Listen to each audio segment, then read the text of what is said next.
What if I told you the entire multi-trillion-dollar push for electric cars was about to be made obsolete by a single invention from the one company that refused to go all in?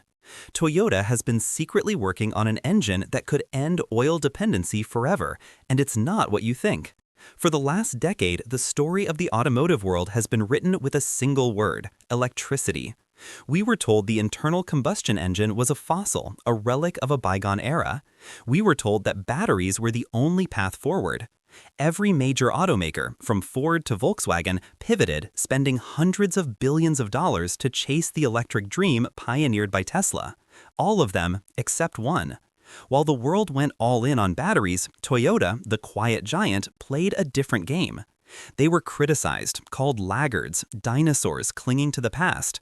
But what if they weren't falling behind? What if they were laying a trap? Because deep within their most secret research labs in Aichi, Japan, they were perfecting a technology so radical, so game-changing, that it doesn't just challenge the electric car, it threatens to make both batteries and gasoline completely obsolete. This is the story of the engine that changes everything. Before we can understand the magnitude of Toyota's breakthrough, we must first understand the world it's about to enter. The electric vehicle revolution was sold to us as a clean, green, silent utopia, a future of zero-emission tailpipes and effortless performance. And in many ways, it delivered. The instant torque of an electric motor is intoxicating, the quiet ride is serene, and for many daily commutes, they are a marvel of modern engineering.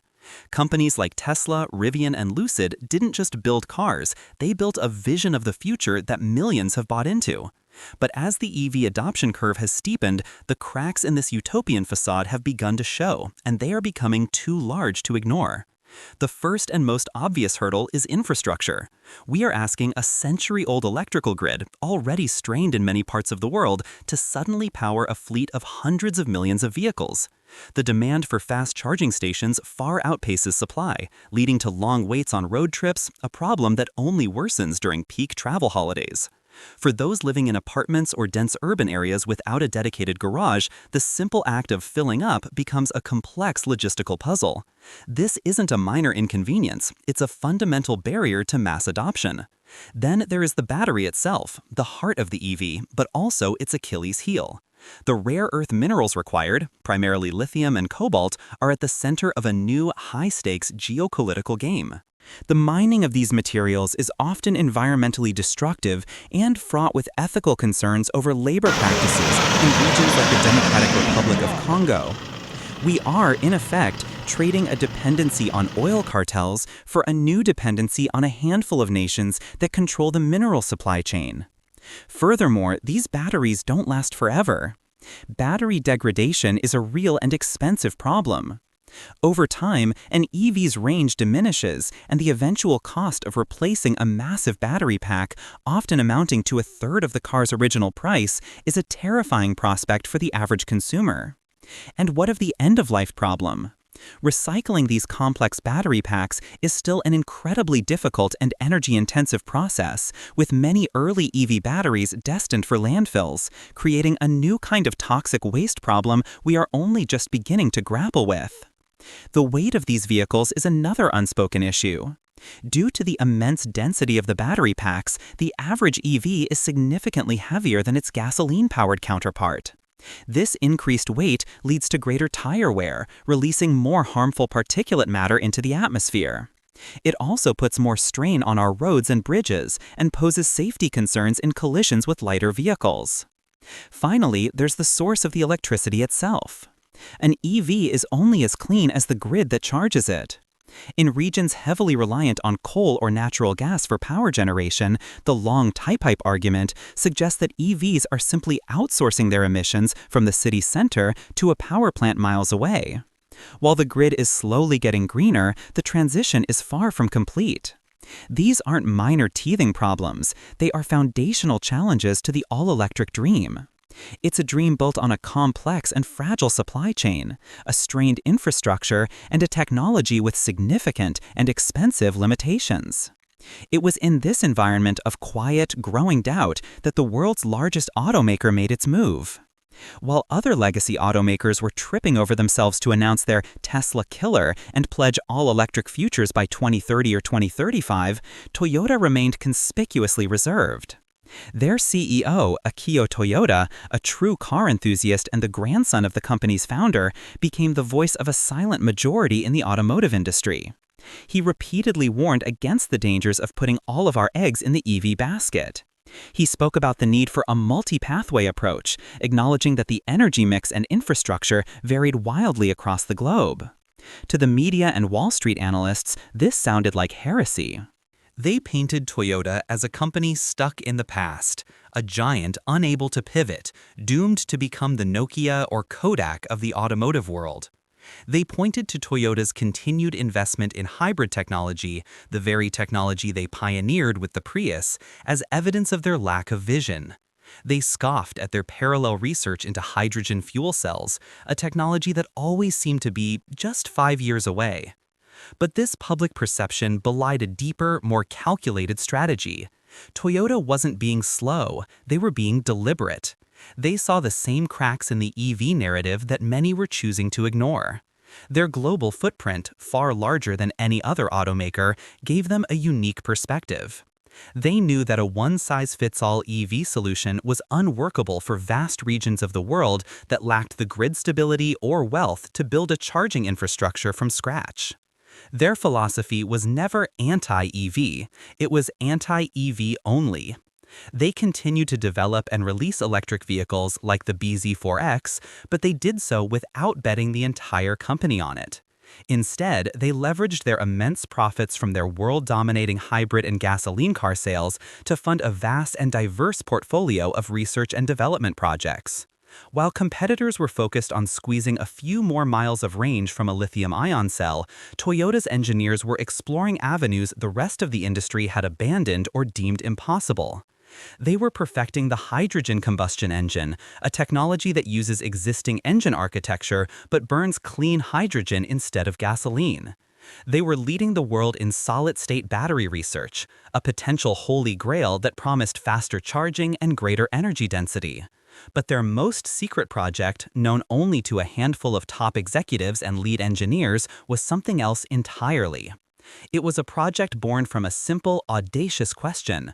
What if we could retain the best aspects of the internal combustion engine, the quick refueling, the lightweight design, the robust performance in all climates, but eliminate its greatest sin, the carbon emissions? What if we could find a fuel that was abundant, carbon neutral, and could be used in a modified piston engine? This wasn't about improving the existing paradigm, it was about creating a new one. This was the true Toyota way, not to follow the trend, but to patiently engineer a solution that leapfrogs it entirely. And they were about to show the world what they had been working on in the shadows. The announcement didn't come at a flashy auto show in Geneva or Detroit. There was no charismatic CEO in a black turtleneck on a minimalist stage. It came in the form of a dense, technical white paper released to engineering journals, followed by a quiet press conference at their headquarters. The name of the project was Aetheria, and it centered on a technology that sounds like science fiction, a direct injection, split-cycle ammonia combustion engine.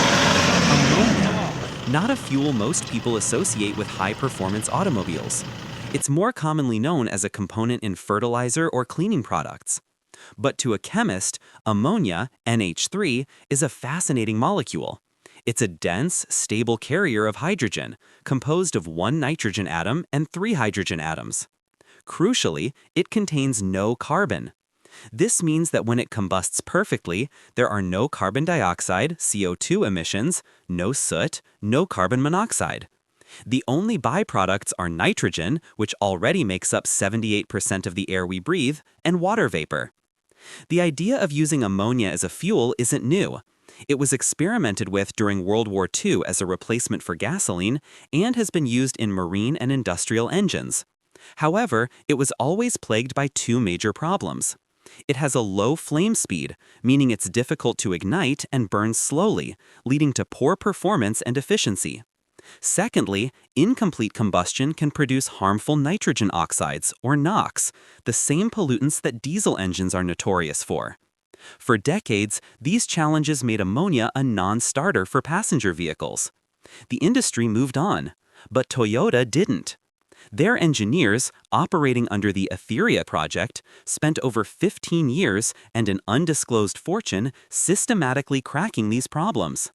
They developed a revolutionary new catalytic converter, which they called a nitrogen reformation loop, capable of neutralizing virtually all NOx emissions.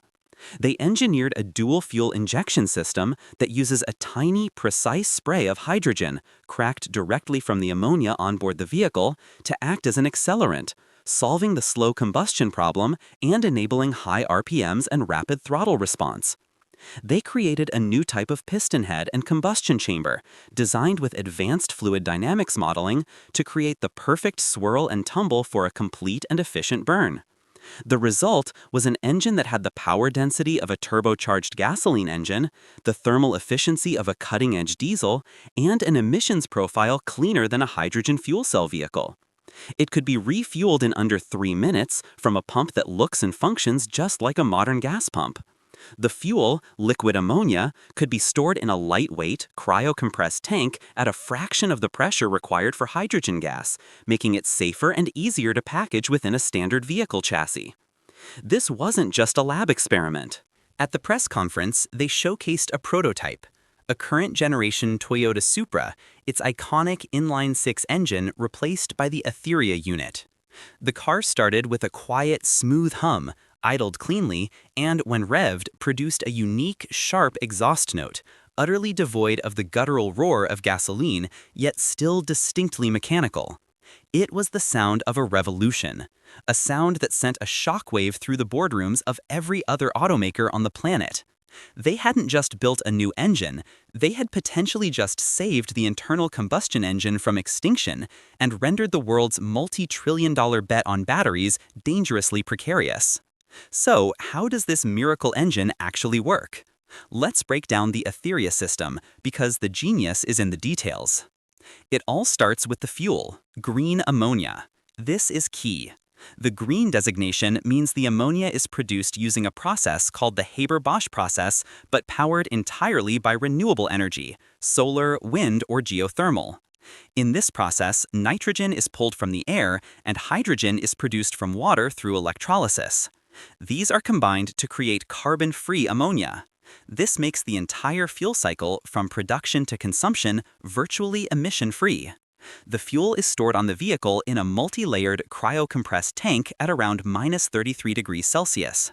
This sounds extreme, but it's a much more manageable temperature and pressure than the 700 bar pressure required for hydrogen gas, making the tanks lighter, cheaper, and safer.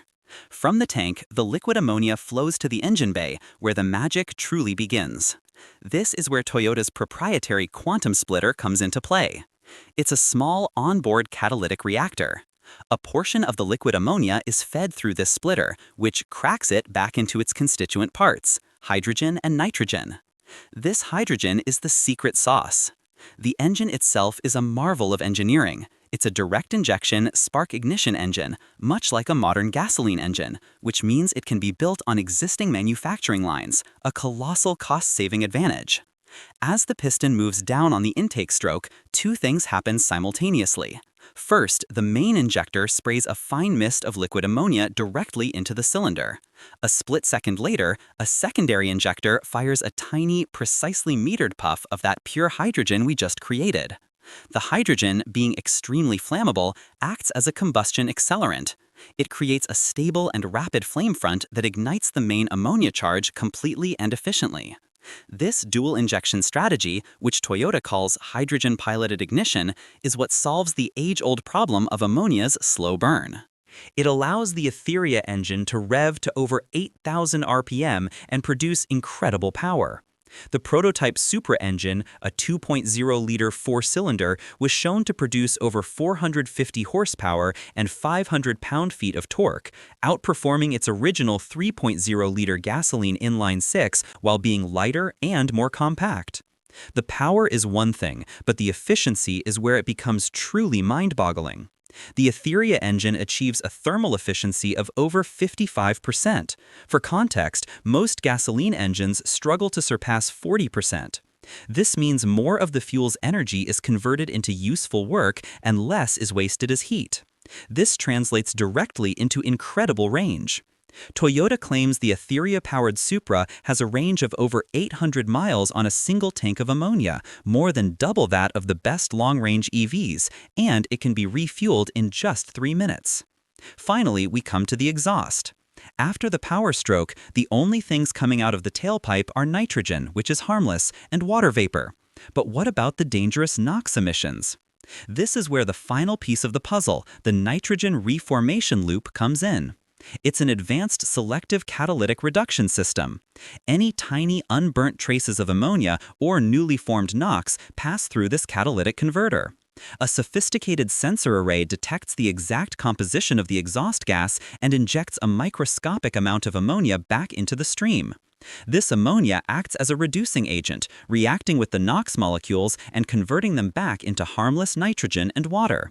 The system is so effective that Toyota claims the air coming out of the tailpipe is often cleaner than the ambient air going into the engine in many cities. Let's summarize the comparison. Versus a Tesla Model S Plaid. The Aetheria Supra has double the range, refuels 20 times faster, weighs 500 pounds less, doesn't require lithium or cobalt, and its performance is comparable. Versus a V8 Mustang. The Aetheria engine produces similar power from a much smaller displacement, is vastly more efficient, and has zero carbon emissions. It's the ultimate trifecta, the performance and convenience of gasoline with an emissions profile that is even cleaner than a battery electric vehicle when considering the entire life cycle of the fuel and the vehicle. It's a checkmate. The implications of this technology extend far beyond the automotive industry. If Toyota can scale the Aetheria engine, it represents a fundamental paradigm shift in energy, economics, and geopolitics. It's a change on the scale of the original Industrial Revolution, or the dawn of the oil age. First, consider the impact on the global energy market. The entire multi-trillion-dollar oil and gas industry is predicated on the extraction, refinement, and distribution of fossil fuels. The Aetheria engine doesn't just reduce the demand for oil, it completely eliminates it from the transportation sector, which accounts for a massive portion of global consumption. Nations whose economies are built almost entirely on oil exports would face an existential crisis. The strategic importance of the Middle East could diminish overnight. Conversely, countries with abundant renewable energy resources, sun-drenched deserts for solar, windy coastlines for turbines, would become the new energy superpowers. They would be the centers of green ammonia production, able to synthesize fuel from air and water and export it globally. Ammonia is already one of the most widely traded chemical commodities in the world, with an existing global network of pipelines, shipping terminals, and storage facilities. Upgrading this infrastructure to handle fuel-grade green ammonia would be a monumental task, but it is infinitely more feasible and less expensive than building a global network of high-speed electric chargers and overhauling every nation's power grid. The impact on the EV supply chain would be equally dramatic. The frantic global rush for lithium, cobalt, and nickel would come to a screeching halt. The immense geopolitical tensions surrounding the control of these resources would simply evaporate. This would not only stabilize supply chains, but also eliminate the ethical and environmental concerns associated with rare earth mining. For the average person, the benefits would be tangible.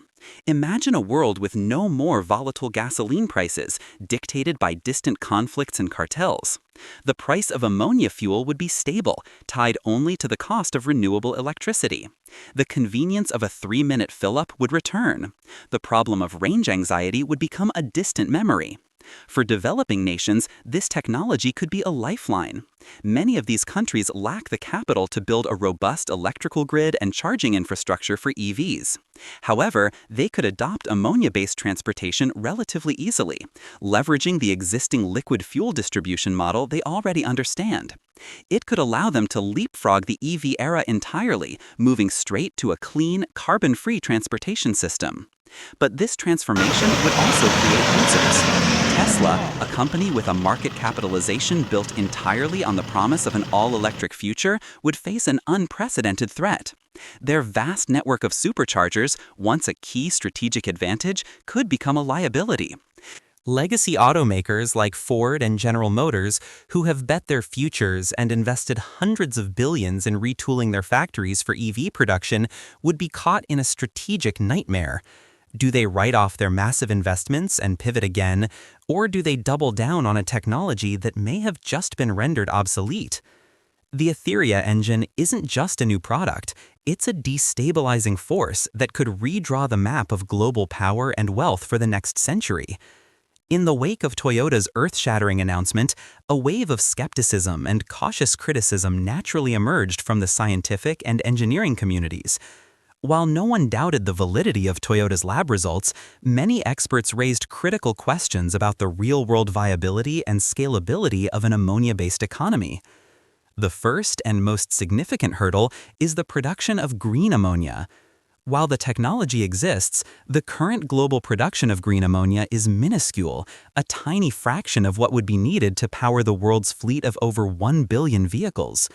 Ramping up production to that scale would require an unprecedented investment in renewable energy infrastructure, trillions of dollars in new solar farms, wind turbines, and electrolysis plants. Critics argue that if that level of investment in renewables is possible, it would be simpler to just use that clean electricity to directly charge electric vehicles, avoiding the energy losses inherent in the ammonia synthesis process. Secondly, there are safety concerns. Ammonia is a toxic substance. While it's handled safely in industrial and agricultural settings every day, putting it in the hands of the general public is a different challenge. A leak in a vehicle's fuel system or at a refueling station could pose a serious health risk. Toyota insists its cryo-compressed tanks are incredibly robust, exceeding all current automotive safety standards, and that built-in sensors can detect even the smallest leak and inert the system. They also point out that gasoline is a highly flammable and carcinogenic substance that we have learned to handle safely over the last century. Still, public perception and regulatory hurdles around a new, toxic fuel could slow down adoption significantly. The third major challenge is efficiency, not of the engine itself, but of the entire well-to-wheel energy cycle. The process of creating hydrogen via electrolysis, converting it to ammonia, transporting it, and then burning it in an engine involves multiple energy conversion steps. At each step, some energy is lost. Proponents of EVs argue that their model is far more direct and efficient: generate electricity, transmit it over a wire, and store it in a battery. While the Aetheria engine's 55% thermal efficiency is impressive, the overall well-to-wheel efficiency may still be lower than that of a BEV charged with the same renewable electricity. Toyota's counterargument is that this focus on efficiency misses the bigger picture of storage and distribution. Electricity is notoriously difficult to store and transport over long distances, whereas ammonia is a stable, dense liquid that can be easily stored for months and shipped around the world, decoupling energy production from consumption. These are not trivial challenges. They represent massive engineering, economic, and political obstacles that stand between Toyota's prototype and a global transportation revolution. The ultimate success of the Aetheria engine will depend not only on its technical brilliance, but on the world's ability to build an entirely new energy ecosystem to support it. The question remains, is the world ready for such a monumental shift? Toyota has made it clear that the Aetheria engine is not destined for a single concept car. They have laid out an aggressive, multi-phase plan for its integration across their entire product line. Phase 1, slated to begin in just 2 years, will focus on performance and commercial vehicles. The technology will debut in the next-generation Toyota Supra and a high-performance version of the GR Corolla. This strategy is deliberate. Introducing the technology to enthusiasts and the racing world first will prove its power and reliability under extreme conditions, building excitement and dispelling any doubts about its performance capabilities. Simultaneously, they will launch Aetheria-powered versions of their commercial trucks and buses, like the Hino brand. For the commercial sector, the benefits of fast refueling and long range are paramount, making it an ideal early adoption market. Phase 2, beginning approximately 5 years from now, will see the Aetheria engine move into Toyota's core mainstream models. Imagine a RAV4 or a Camry with an 800-mile range, 0 carbon emissions, and a 3-minute fill-up. This is the phase designed to bring the technology to the masses. To support this, Toyota is forming a global consortium with energy companies and industrial gas suppliers to rapidly build out a green ammonia refueling infrastructure, initially targeting major transportation corridors before expanding into suburban areas. Phase 3, looking 10 years ahead, is the global domination plan. Toyota intends to license the Aetheria technology to other automakers, including their competitors. This seemingly counterintuitive move is a masterstroke. By making their technology the new industry standard, they ensure that a universal refueling infrastructure gets built, accelerating the global transition away from both gasoline and batteries. Toyota would profit not just from selling cars, but from the licensing fees and patents that would underpin the entire automotive world for the next 50 years. It's a bold, audacious roadmap that positions Toyota not just as a participant, but as the architect of the next era of mobility. The automotive world now stands at a crossroads. For a decade, the path seemed clear, paved with lithium-ion batteries and charging plugs. But Toyota, the company that so many counted out, has just revealed another path. The Aetheria engine is more than just a brilliant piece of engineering. It's a question posed to the entire world. It asks us to reconsider our assumptions about the future of transportation, energy, and the very concept of a clean vehicle.